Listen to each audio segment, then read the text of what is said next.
दुर्भाग्य इस बात का है कि जब मैं पार्लियामेंट के कॉरिडोर में बाहर निकला तो मुझसे हमारे सजातीय एक बड़े नेता ने धमकाने के अंदाज में कहा कि अच्छा, तुम क्या मेरी बेइज्जती करना चाहते हो? मैं देश का रक्षा मंत्री हूं और तुम क्या चाहते हो कि मैं अहीर रेजिमेंट का निर्माण कर दूं, मैं अहीर रेजिमेंट बना दूं? तो मैंने कहा कि नहीं नेताजी, बात ऐसी नहीं है। बात सिर्फ इसलिए आपकी तो हम आज भी इज्जत करते हैं, कल भी इज्जत करते थे। दोस्तों, पिछले दिनों हमारे बहुत सारे साथियों ने और नौजवानों ने ये आवाज़ उठाई थी कि मैं अहीर रेजिमेंट की डिमांड के बारे पे क्यों नहीं बोला। मैं आपको याद दिलाता हूँ, ये बात 96 है कि 96 में मैं पार्लियामेंट में था और पार्लियामेंट में हमारे एक सजातीय बड़े नेता उस वक्त रक्षा मंत्री भी थे। दुर्भाग्य मेरा यह है कि यह सौभाग्य समझ लो कि मैंने इस सवाल को, आपके अहम सवाल को पार्लियामेंट में उठाया था कि हमारे लाखों नहीं करोड़ों नौजवानों ने हमसे कहा, जहां भी हम प्रोग्राम में जाते हैं लाखों नौजवान, हजारों नौजवान हमें मिलते हैं, वो ये कहते हैं कि हम अपने देश पर अगर कभी संकट पड़ा तो पूरी तरीके से इसकी रक्षा करने के लिए बेशक हमें अपना बलिदान भी देना पड़े, हम इसके लिए तैयार हैं, लेकिन हमें मान सम्मान की दृष्टि से इसलिए देखा जाए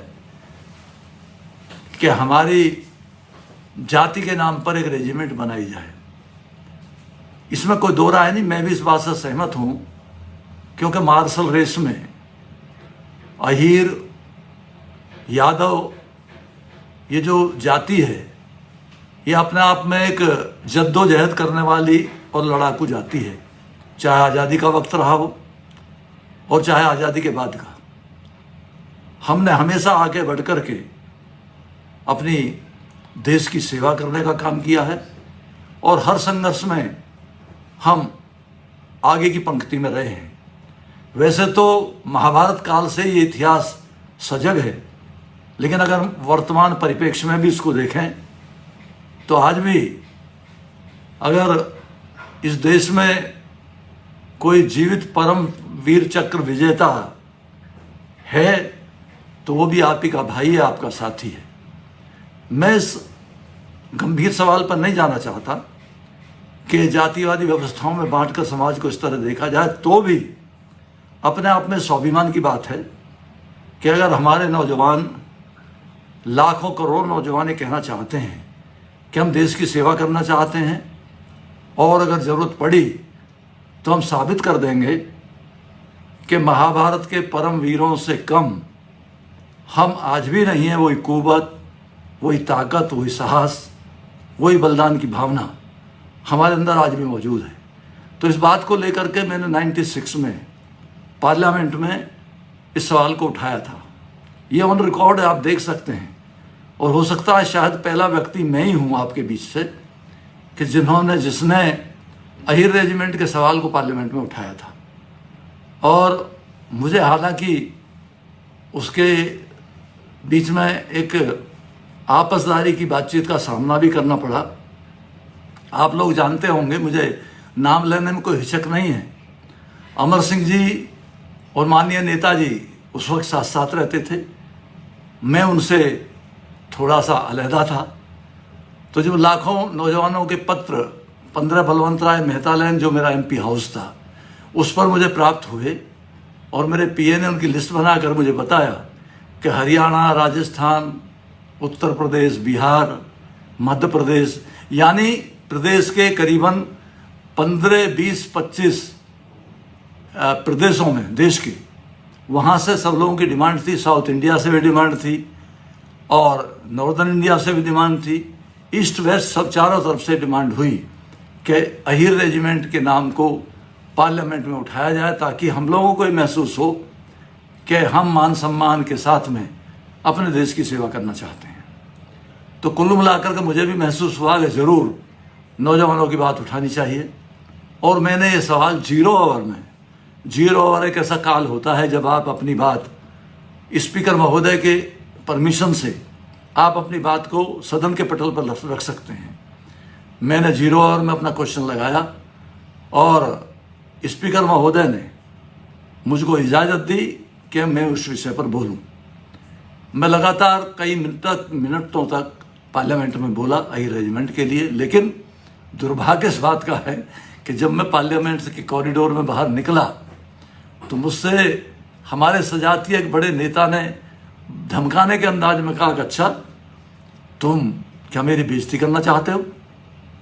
मैं देश का रक्षा मंत्री हूं और तुम क्या चाहते हो कि मैं अहीर रेजिमेंट का निर्माण कर दूं, मैं अहीर रेजिमेंट बना दूं? तो मैंने कहा कि नहीं नेताजी, बात ऐसी नहीं है। बात सिर्फ इससे, आपकी तो हम आज भी इज्जत करते हैं, कल भी इज्जत करते थे। बात सिर्फ उन लाखों करोड़ों नौजवानों की है जिन्होंने अपनी बात को मुझ तक पहुंचाया है। शायद हो सकता है उनको कोई माध्यम ना मिला हो अपनी बात को पार्लियामेंट में रखने का, इसलिए मैंने उनकी बात को माननीय सदन के सामने रखा है।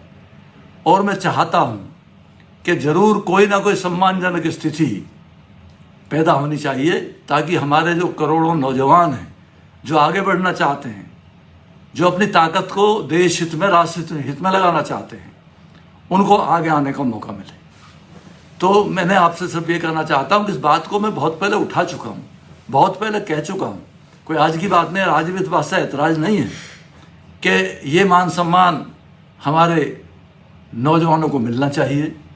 हालांकि मैं जातिवाद व्यवस्थाओं में विश्वास नहीं करता हूँ, लेकिन तो भी अगर किसी भी जाति के कोई भी नौजवान अगर मुझसे कभी भी ये कहेंगे कि हम भी देश के लिए आगे बढ़कर सेवा करना चाहते हैं और हमारे नाम से भी किसी मुद्दे को उठाया जाए, तो अगर मैं बाय द वे पार्लियामेंट में फिर पहुंचता हूं तो आपसे मेरा वादा है कि मैं ज़रूर उन मुद्दों को उठा करके देश की बड़ी पंचायत के सामने रखूंगा।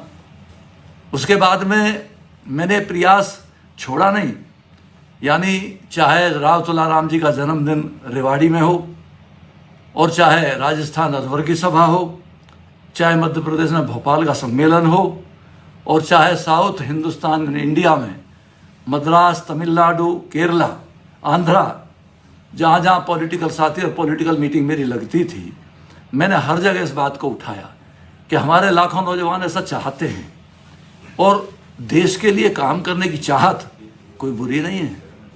अपने आप में ये सम्मान की बात है कि हमारे मन में देश के प्रति प्यार है, भावना है। हम अपने आप को राष्ट्रीय धारा में जोड़ करके अपने देश को ताकत देना चाहते हैं। यही तो परिपाटी, यही तो कल्चर, यही तो संस्कृति हमारी।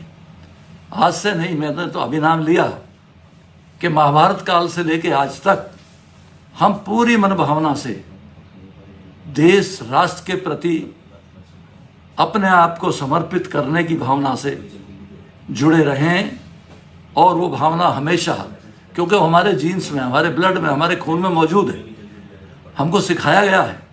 और मैं तो वैसे भी एक स्वतंत्रता सेनानी बाप का बेटा हूँ, तो एक स्वतंत्रता सेनानी बाप का बेटा अगर देश की इस बात को नहीं उठाएगा तो फिर किस बात को उठाएगा। हम पूरी ताकत से इस देश के नौजवानों की लड़ाई लड़ना चाहते हैं, उनके सम्मान के लिए, उनके काम के लिए, उन्हें आगे बढ़ाने के लिए। विरोध हो सकता है और विरोध करने वाले लोग हो सकता है कि राजनीतिक दृष्टिकोण से विरोध करें, लेकिन मैं उसकी परवाह नहीं करता। मैं सोचता हूं कि अच्छे मुद्दों को, अच्छी बातों को हमेशा पार्लियामेंट में उठाते रहना चाहिए, आगे बढ़ते रहना चाहिए और नौजवानों के लिए काम करते रहना चाहिए। तो ये बात तो मैंने अपनी उस बात में कह दी कि हो सकता है हमारे नौजवान बच्चों को, साथियों को इस बात की पता नहीं हो। राव तुलाराम से लेकर चौधरी ब्रह्म प्रकाश तक डाक टिकट जारी कराने का काम मैंने ही किया। माननीय प्रमोद महाजन जो अब नहीं हैं और उसके बाद रामविलास पासवान, इन दोनों महान हस्तियों के नाम पर मैंने डाक टिकट जारी कराने का काम किया। और उनके सामने भी मैंने इस मुद्दे को रखा, क्योंकि माननीय प्रमोद महाजन माननीय अटल जी के बहुत करीब थे और रामविलास पासवान जी की भी अपनी एक शैली, अपना एक वजूद रहा है। तो मैंने उनसे भी इसमें सहयोग मांगा और जब वो टिकट जारी कर रहे थे तो मैंने उनसे भी ये बात अपनी रखी। तो कुल मिलाकर कहना चाहता हूं कि हमारे मान सम्मान का विषय है और ये हम लोग इसे हमेशा ताकत देते रहेंगे। जो भी लोग मेरे साथ लाइव जुड़े हुए हैं अपनी बात रख सकते हैं, मुझसे जो पूछना हो पूछ सकते हैं। धन्यवाद। जय हिंद।